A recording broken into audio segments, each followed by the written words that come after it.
What does recovery look like down the road after years of sobriety? What might we expect?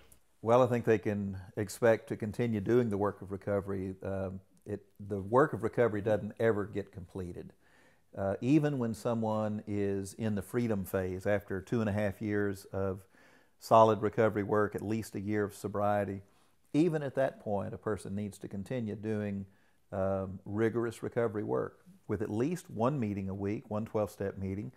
Still have a sponsor. By that time, they already have worked through all of the steps of recovery. Mm-hmm. Mm-hmm. They're probably sponsoring people themselves, and all of that feeds their recovery. It helps keep them on track. So their program might look a little less intensive. They might go from in the early phases to multiple meetings a week and Down to maybe one a week. mm-hmm. Then sure, it changes. I think there's something that needs to be seen as a real caution to people who've been in recovery for a while. When they're approaching a recovery milestone, to be very diligent of their recovery at that point.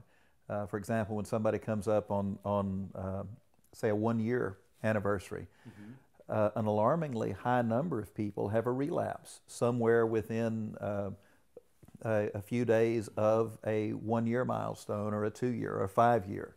And I think one of the reasons for it is they set out early in recovery as having that as a goal. Once I reach that milestone, I will have achieved something. I will have made it. So it's important to think about recovery as a lifelong process, not an event that occurs. Indeed.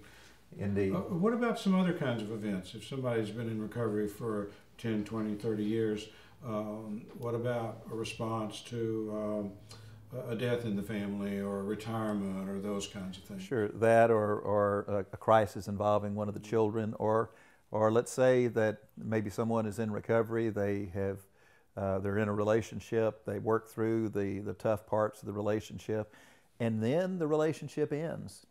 Not because of anything that was directly related to the acting out initially, but it just ends, as some relationships do.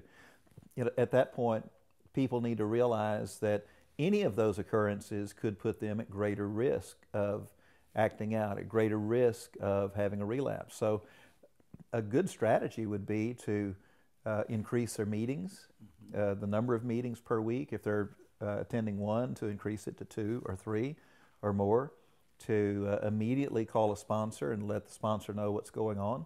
Solicit the direction of the sponsor. What are the things that I need to do to make sure I stay in a good place and don't revert to the old behavior?